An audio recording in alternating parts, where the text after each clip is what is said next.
كيجي رمضان وكتجي معاه محبوبة الجماهير، الساعة القديمة، ساعة سعيدة متبع الأموال. وأخيرا كيرتاح 40 مليون مغربي من داك الساعة المشؤومة اللي تفرضت عليهم صحة. الحياة مع الساعة القديمة كتحس بها ولا طبيعية أكثر، والناس مبقوش كيحسوا بداك الإرهاق الغريب اللي كان قبل رمضان، وحتى النهار كتحس به بحال الأطوال ولات فيه البركة، بحال كيعطيونا كونجي في هاد رمضان. ولكن مع كيسالي هاد شهر العسل مع كترجع المعاناة عاوتاني مع هاد الساعة الجديدة اللي ما بغاتش تسرط للمغاربة. الساعة الإضافية لها سلبياتها أكثر من إيجابياتها. تتسبب في اضطرابات في النوم، مما قد يؤدي إلى اضطرابات نفسية وحالات عصبية لدى التلاميذ ولدى الأطفال، وكذلك لدى الشيوخ. تؤدي إلى اضطرابات عصابية كالقلق، كالاكتئاب. في شهر أكتوبر ديال 2018 قررت الحكومة المغربية أنها تعتمد التوقيت الصيفي بشكل دائم، قرار ديكتاتوري تم فرضه على الشعب المغربي بالزز بدون تشاور أو حوار، مع أن أغلبية الشعب المغربي ضد هذا القرار، وخرجوا مسيرات احتجاجية كبيرة في بزاف ديال المدن المغربية كيعبروا على الرفض ديالهم لهذا القرار، وكيطالبوا الحكومة بالعودة للساعة القديمة ديال المغرب واللي هي توقيت غرينتش. والفئات اللي تأثروا بزاف بهذا القرار هما التلاميذ والطلبة اللي لقاو راسهم أنهم خصهم يفيقوا قبل الفجر باش انهم يمشيو يقراو، وهذا الشيء غادي ياثر بزاف على الجوده ديال النعاس ديالهم، وبالتالي الساعه البيولوجيه ديالهم غادي تخربق، وفي النهايه هذا الشيء غادي ياثر على الانتاجيه والتحصيل الدراسي ديالهم، زائد ان داك الوقيته اللي كيخرجوا فيها كيكون مازال الظلام، وبالتالي هذا الشيء كيهدد السلامه ديالهم، سواء التلاميذ والطلبه وحتى الناس اللي كيخرجوا يخدموا في داك الوقيته، وخصوصا البنات والعيالات. الاعتداء، الكريساج، التحرش، الاغتصاب، وهذا الشيء كامل خلى هذه الفئات يخرجوا للشارع ويحتجوا على هذا القرار. الشعب يريد إسقاط الساعة، الشعب يريد إسقاط الساعة، الشعب يريد.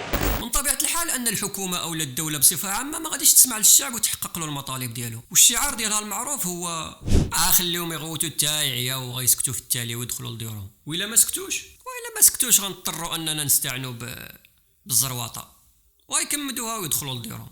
الأقليات اللي مع هذا القرار كيقولوا أن هذه الساعة الجديدة عندها إيجابيات كبيرة وكتستافد منها البلاد، وكنحافظوا على الطاقة ديال البلاد وداك لغة الخشب اللي كيغمقوا بها على الشعب وكيدرقوا الشمس بالغربال.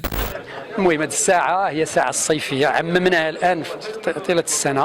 هذه الساعة داكشي علاش دارت في جميع أنحاء العالم تقريبا، والنقاش اليوم عالمي ماشي فقط وطني، هو كتفيد في تخفيض الاستهلاك ديال الكهرباء والاقتصاد فيه. ولكن الهدف الرئيسي اللي كيحشموا يقولوه هو أننا كنزيدوا هذه الساعة باش نقربوا للتوقيت ديال أوروبا، وخصوصا المستعمر القديم ماما فرنسا اللي عندنا معها بزاف ديال الاتفاقيات والتبادلات التجاريه والشركات والمصانع الفرنسيه اللي كاينين في البلاد. هادشي اللي كيخلينا نتنازلوا ونبدلوا الساعه باش نقربوا منهم. الحكومه ملي خدات هذا القرار ديال اعتماد الساعه الجديده طيله السنه، ولقات بزاف ديال الانتقادات على هذا القرار اللي جا بدون دراسه او لا تشاور مع الاطراف المعنيه، فقامت بتبرير هذا القرار ديالها وقالت بانها دارت واحد الدراسه على واحد الفئات معينه ديال الناس، ولقات بان الايجابيات ديال هذه الساعه اكثر من السلبيات ديالها. هاد الدراسه فين دارت وعلى من دارت وشكون دارها وشكون اللي شرف عليها وكيفاش نقدروا نطلعوا عليها باش نشوفوا النتائج ديال هاد الدراسه؟ بحالكم تقولون بأن الدراسة التي وصفتموها بالمعمقة بيّنت إيجابيات هذا القرار على نواحٍ عدة. طيب الآن بكل بساطة لماذا لم يتم نشر الدراسة بتفاصيلها؟ مناسبة الدراسة غادي نشرها. عندك شي توقيت شي؟ لا غادي نشرها. من نهار بان هذا التوقيت الصيفي في العالم، والمبرر الاول اللي كيتعطى ليه هو توفير الطاقه، وهذه الفرضيه كتقول انه الا تزادت ساعه في التوقيت غادي نستافدوا مده اكبر من ضوء الشمس، والناس غادي ينعسوا ساعه قبل الوقت اللي موالفين كينعسوا فيه باش يفيقوا للخدمه او للقرايه في الوقت المناسب، وبهذه الطريقه غادي ينقص استهلاك المواطنين للطاقه الكهربائيه في الليل. ولكن اللي اعتمدنا عليه اكثر دراسه ديال طاقيه. الدوله عندها مسؤوليه، تحلوا الروبيني هنا يتكب الماء، تشعل الضوء، دير الروبيني، دير لهذاك الساروت ديال الضوء يشعل الضوء. هادو هما ما يسمى بالدراسات ديال الله يحسن العوان.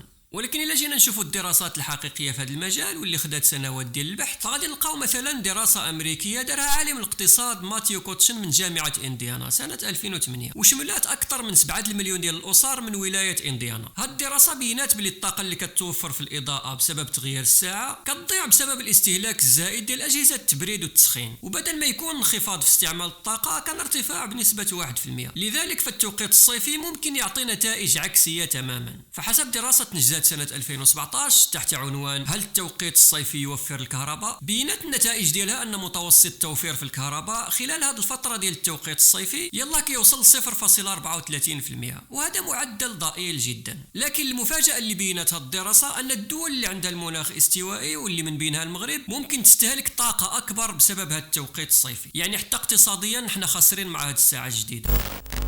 في سنة 2011 الرئيس الروسي آنذاك ديمتري ميدفيديف، يا ربي نكون نطق سميتو هي هذيك، اعلن بأن التوتر اللي كتسبب فيه الساعة الجديدة للمواطنين الروس هو اللي خلى روسيا أنها تخلى على التوقيت الصيفي نهائيا. في أغلب الأبحاث اللي دارت على تغيير التوقيت على صحة الإنسان كانت النتائج ديالها ما كتفرحش. فبعض الدراسات بينات باللي الزيادة ديال ساعة في التوقيت كتشوش على الساعة البيولوجية ديال الإنسان، وبالتالي كتأثر على التركيز وبعض المهام الأخرى ديال الدماغ البشري، وممكن كذلك تزيد حتى في النوبات القلبية وخصوصا في الأيام الأولى ديال تغيير الساعة. وكاين أبحاث ودراسات أخرى ما بغيتش نزيد نعرضهم باش ما نطولش المدة ديال الفيديو، غادي نخلي لكم المصادر ديالهم في صندوق الوصف. وهاد الدراسات كاملين اللي داروا كانوا على التوقيت الصيفي اللي الدول كتعتمدوا في الفترة الصيفية، ولكن في المغرب القضية معنكشة شوية، هو ماشي شويه بزاف، لان الحكومه ديالنا رجعت التوقيت الصيفي هو التوقيت ديال العام كامل من غير شهر ديال رمضان. وهذه الحاله الاستثنائيه في العالم مازال ما كاين عليها لا دراسات لا والو، لانه الحماق بعينيه.